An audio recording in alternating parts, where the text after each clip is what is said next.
नमस्कार पायनियर्स, स्वागत है आपका पाई जीसीवी ज्ञान चैनल में। दोस्तों, आज की वीडियो कोई मामूली पाई नेटवर्क अपडेट नहीं है।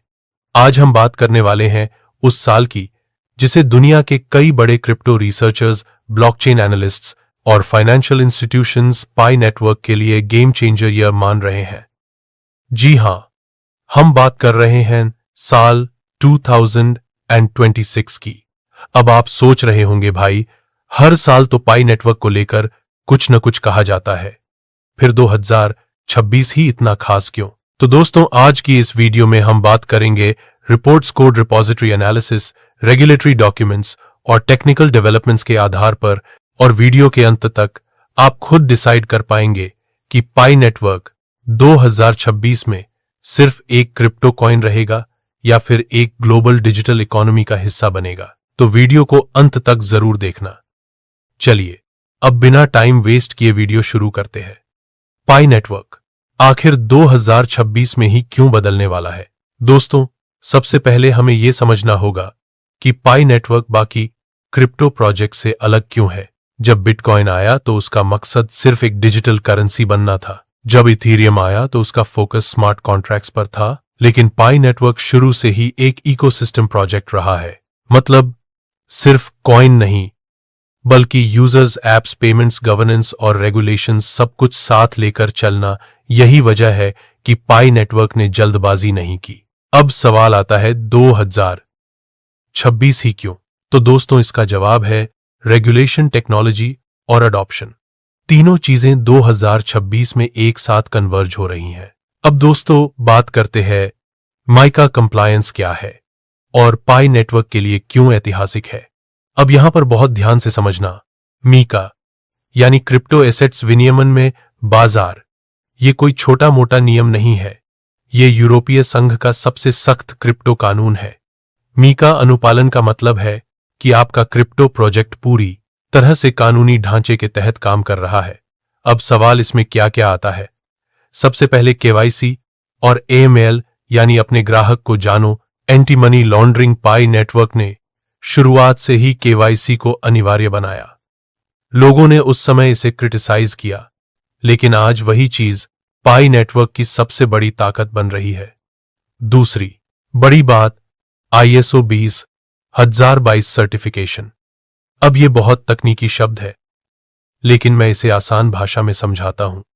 ISO 20022 global financial messaging standard है।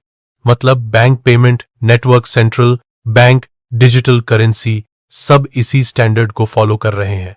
अगर कोई क्रिप्टो प्रोजेक्ट आईएसओ 20022 कंपैटिबल होता है तो वो बैंकों के साथ डायरेक्ट इंटीग्रेशन कर सकता है।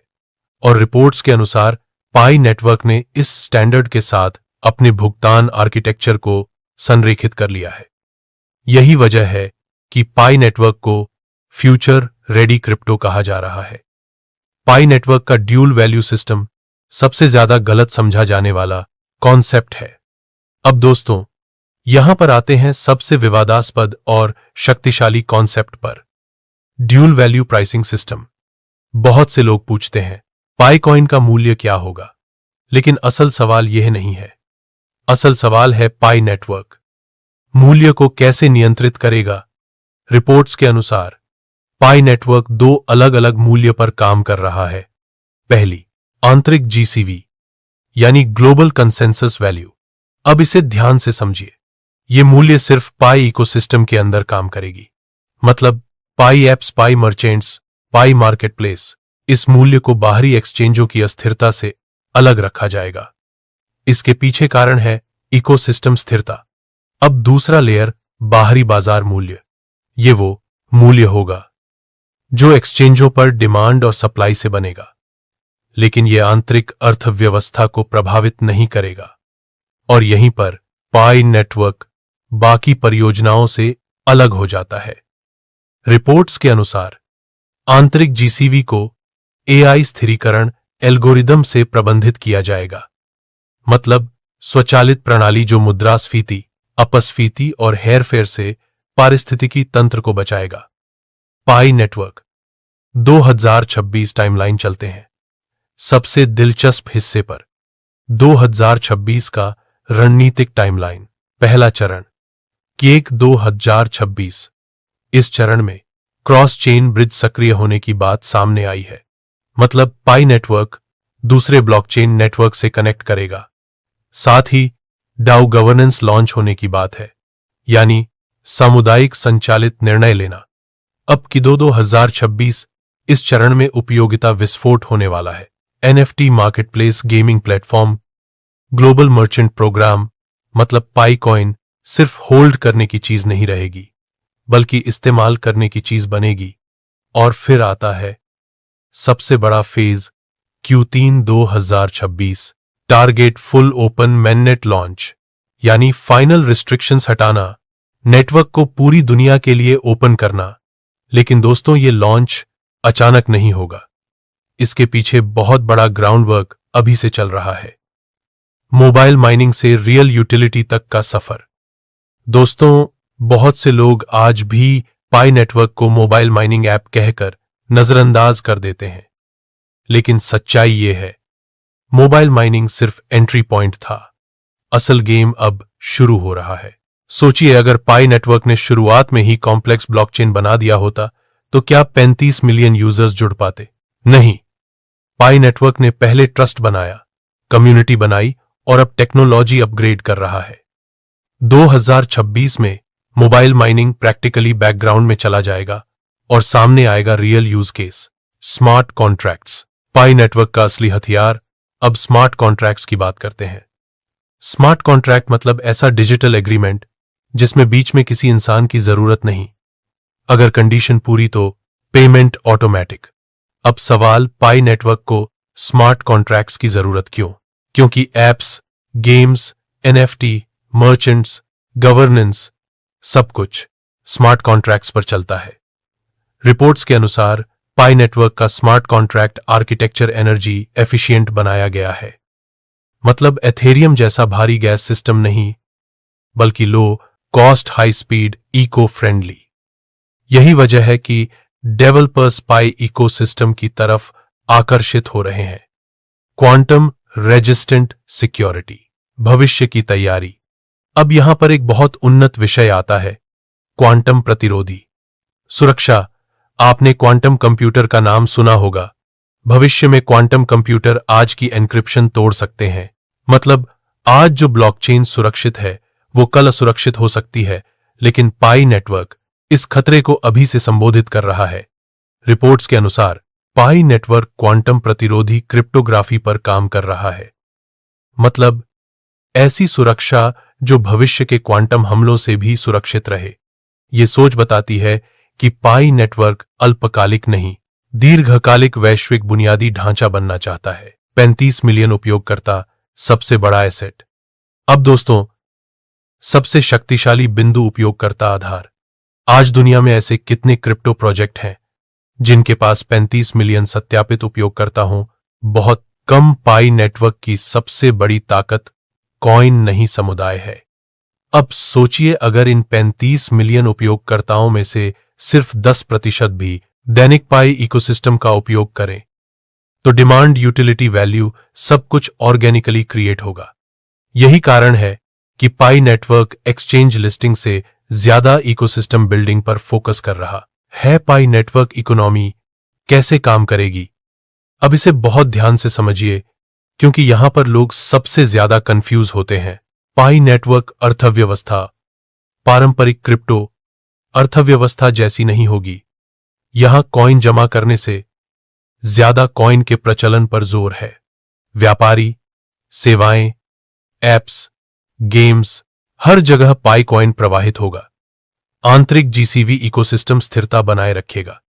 बाहरी बाजार तरलता और एक्सपोजर देगा। मतलब दोनों दुनिया का संतुलन, और यही संतुलन पाई नेटवर्क को क्रैश होने से बचाता है। DAO governance, community power. अब बात करते हैं डाओ गवर्नेंस की। डाओ मतलब डिसेंट्रलाइज्ड ऑटोनोमस ऑर्गेनाइजेशन, सीधी भाषा में कम्युनिटी ड्रिवन सिस्टम। 2026 में पाई नेटवर्क में यूजर्स सिर्फ यूजर्स नहीं रहेंगे, वो डिसीजन मेकर्स भी होंगे।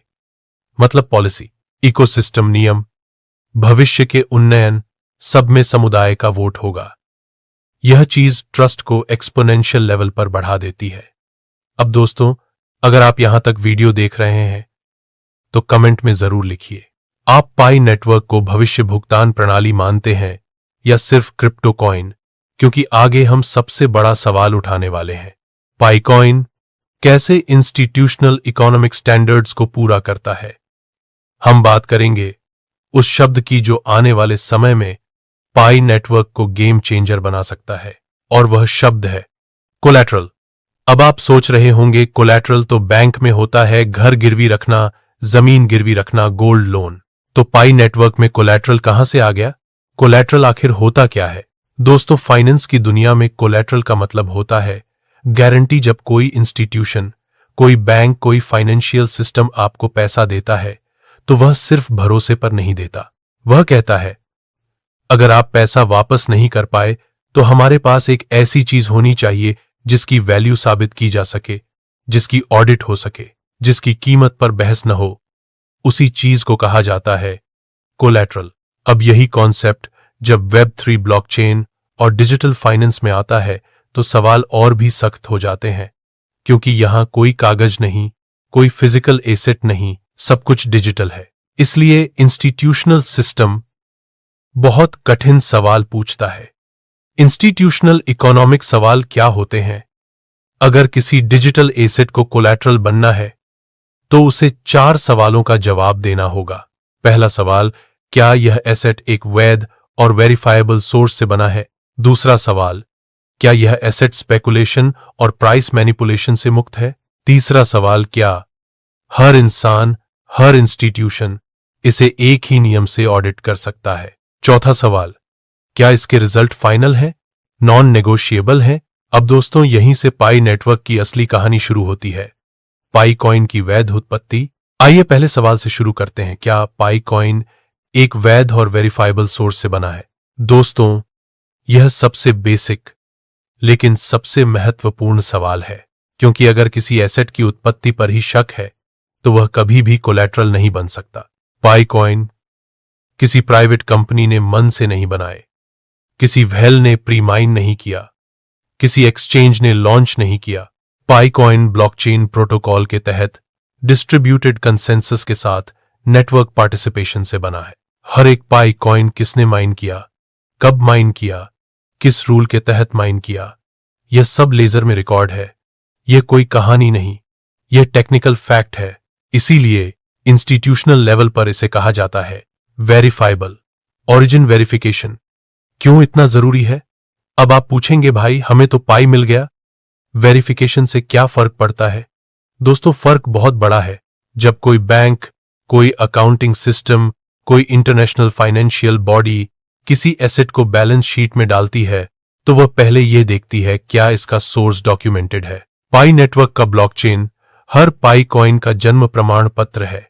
इसीलिए पाई कॉइन पहला स्टेप पास करता है। दूसरा सवाल, स्पेकुलेशन और प्राइस गेम से आजादी। अब आते हैं दूसरे और सबसे खतरनाक सवाल पर, क्या यह एसेट स्पेकुलेशन से मुक्त है? दोस्तों, 80% क्रिप्टो प्रोजेक्ट यहीं फेल हो जाते हैं। क्यों? क्योंकि उनकी कीमत ट्विटर ट्रेंड से चलती है, यूट्यूब थंबनेल से चलती है, व्हेल के मूड से चलती है।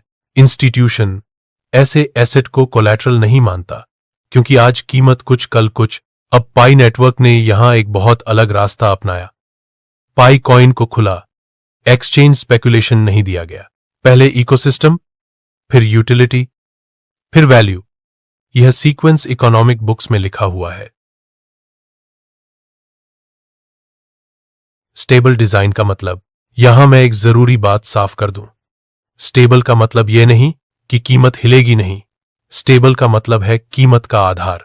पाई नेटवर्क में पाई कॉइन की वैल्यू यूटिलिटी से जुड़ी है। Apps, marketplace services, digital goods, जब वैल्यू यूज से आती है तो वह स्पेकुलेशन नहीं होती। इसीलिए पाई कॉइन दूसरा स्टैंडर्ड भी पूरा करता है।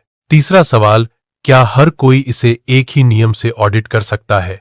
दोस्तों, यही वह बिंदु है जहां पर 90% डिजिटल एसेट इंस्टीट्यूशनल लेवल पर फेल हो जाते हैं। क्यों? क्योंकि अलग लोगों के लिए अलग नियम, अलग डेटा, अलग एक्सेस।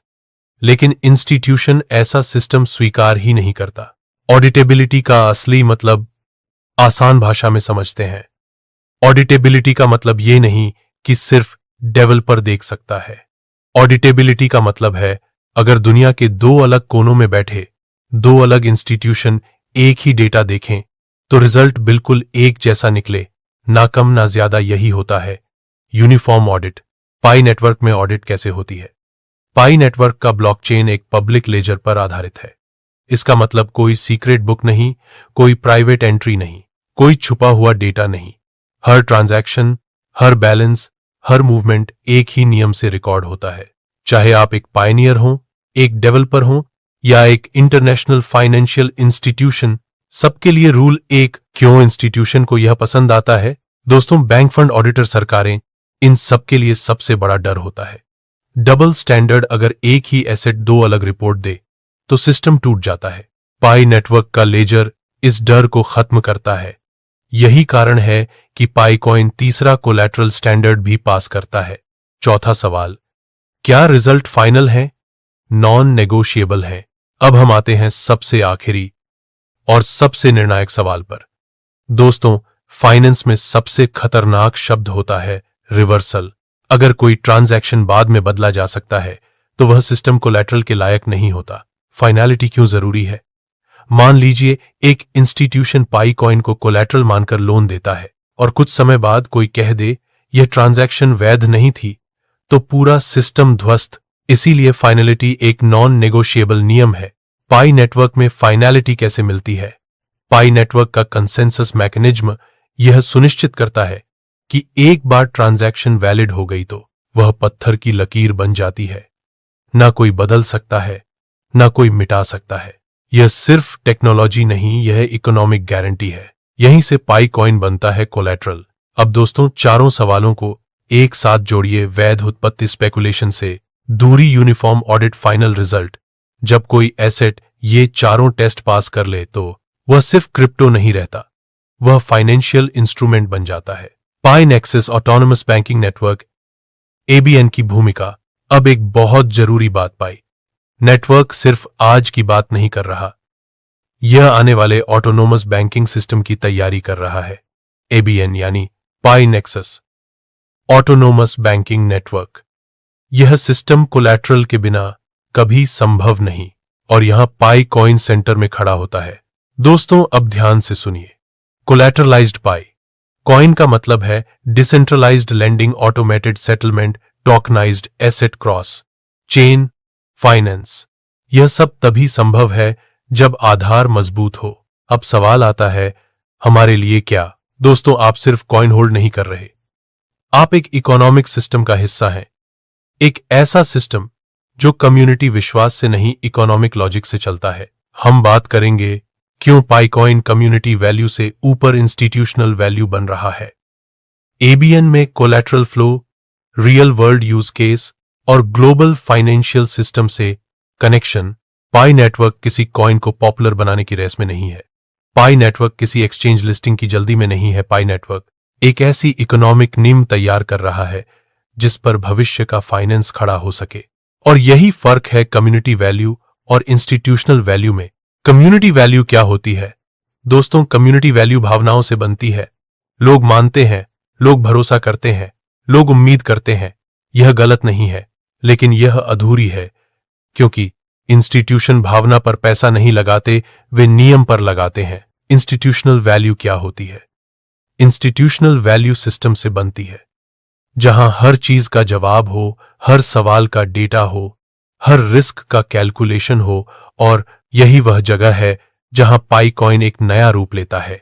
पाई कॉइन सिर्फ कॉइन क्यों नहीं है? अब ध्यान से समझिए। जब कोई एसेट कोलैटरल बनने की क्षमता रखता है तो वह सिर्फ वैल्यू स्टोर नहीं रहता, वह क्रेडिट जनरेट करता है, लिक्विडिटी बनाता है, फाइनेंशियल फ्लो को जन्म देता है। यही वह मोड़ है जहां पाई कॉइन सिंपल डिजिटल टोकन से फाइनेंशियल इंफ्रास्ट्रक्चर बनता है। एबीएन में कोलैटरल फ्लो कैसे काम करेगा? अब हम आते हैं एक बेहद महत्वपूर्ण हिस्से पर, पाई नेक्सस ऑटोनोमस बैंकिंग नेटवर्क। इस सिस्टम में बैंक इंसान नहीं, कोड होता है, लेकिन कोड भी बिना गारंटी के काम नहीं करता। कोलैटरल का फ्लो मान लीजिए, एक पायनियर या एक बिजनेस पाई नेटवर्क के अंदर कोई सर्विस लेता है। एबीएन सिस्टम उससे पूछेगा, आपके पास क्या कोलैटरल है और यही पाईकॉइन एक्टिव होता है। यह लोन नहीं, यह ऑटोमेटेड ट्रस्ट है। दोस्तों, यह समझना बहुत जरूरी है। यह परंपरागत लोन सिस्टम नहीं जहां बैंक मैनेजर बैठे, यह ऑटोमेटेड ट्रस्ट इंजन है जहां पाईकॉइन अपनी इकोनॉमिक क्वालिटी से भरोसा पैदा करता है। Real world use case. अब सवाल आता है, क्या यह सब सिर्फ थ्योरी है? नहीं दोस्तों, बिल्कुल नहीं। कल्पना कीजिए, एक डेवलपर पाई नेटवर्क पर ऐप बनाता है। उस ऐप को रिसोर्स चाहिए, सर्वर चाहिए, मार्केट एक्सपेंशन चाहिए। वह एबीएन सिस्टम में जाता है और अपने पाई कॉइन को कोलैटरल की तरह लॉक करता है। सिस्टम क्या देखता है? सिस्टम ये नहीं देखता आप कौन है। सिस्टम ये देखता है आपका कोलैटरल वेरीफाइबल है या नहीं, ऑडिटेबल है या नहीं, स्टेबल है या नहीं। अगर जवाब हां है तो सिस्टम ऑटोमेटिक सपोर्ट देता है। यही है इंस्टीट्यूशनल थिंकिंग। दोस्तों, यही वह सोच है जिसे बैंक, फंड, फाइनेंशियल सिस्टम समझते हैं। कोई भावुक निर्णय नहीं, कोई पक्षपात नहीं, सिर्फ रूल, डेटा और फाइनलिटी। क्रॉस चेन फाइनेंस में पाईकॉइन अब एक और लेवल पर चलते हैं। भविष्य का फाइनेंस एक नेटवर्क तक सीमित नहीं रहेगा। अलग अलग ब्लॉकचेन आपस में जुड़ेंगे, लेकिन कनेक्शन के लिए एक मजबूत एसेट चाहिए जो हर सिस्टम भरोसे से स्वीकार करे। पाई कॉइन यहां क्यों फिट बैठता है? क्योंकि इसकी उत्पत्ति साफ है, इसका लेजर ओपन है, इसकी वैल्यू डिजाइन बेस्ड है, इसके ट्रांजैक्शन फाइनल है, इसलिए यह ब्रिज एसेट बन सकता है। Global accounting standards. दोस्तों, अब एक बहुत जरूरी बात, institutional system international accounting standard follow करते हैं, जहां एसेट को रिकॉर्ड करने के लिए 4 चीज चाहिए: पहचान, मूल्य, ऑडिट और फाइनल रिजल्ट। पाई कॉइन यह चारों देता है, इसीलिए पाई नेटवर्क अलग है। यही कारण है कि पाई नेटवर्क शोर से दूर धीरे लेकिन मजबूत सिस्टम बना रहा है। पाइनियर्स को क्या समझना चाहिए? दोस्तों, आप सिर्फ कॉइन जमा नहीं कर रहे, आप एक फाइनेंशियल लेयर का हिस्सा हैं जो धीरे धीरे दुनिया के सिस्टम से कनेक्ट होने वाली है। तो दोस्तों, आज के इस वीडियो में हमने बहुत गहराई से, बहुत सधे हुए तरीके से समझा कि पाई नेटवर्क में कोलैटरल क्या होता है, पाई कॉइन किस तरह इंस्टीट्यूशनल इकोनॉमिक स्टैंडर्ड्स को पूरा करता है, और क्यों यह सिर्फ एक डिजिटल कॉइन नहीं बल्कि आने वाले समय का फाइनेंशियल बेस बनने की क्षमता रखता है। अगर आपने यह वीडियो यहां तक देखा है तो इसका मतलब आप सिर्फ देखने वाले नहीं हैं, आप समझने वाले लोगों में से हैं, और ऐसे लोग पाई नेटवर्क की असली ताकत होते हैं। अब मैं आपसे एक जरूरी बात पूछना चाहता हूं, आपको क्या लगता है, क्या पाई कॉइन वाकई में भविष्य में डिसेंट्रलाइज्ड फाइनेंस और इंस्टीट्यूशनल सिस्टम के बीच एक मजबूत ब्रिज बन सकता है? अपनी राय, अपनी सोच, अपना एनालिसिस नीचे कमेंट में जरूर लिखिए। अगर आपको यह वीडियो जानकारी से भरा लगा तो वीडियो को लाइक जरूर करें ताकि यह जानकारी और ज्यादा पायनियर्स तक पहुंच सके, और चैनल को सब्सक्राइब जरूर करें। मिलते हैं नेक्स्ट वीडियो में, तब तक के लिए धन्यवाद।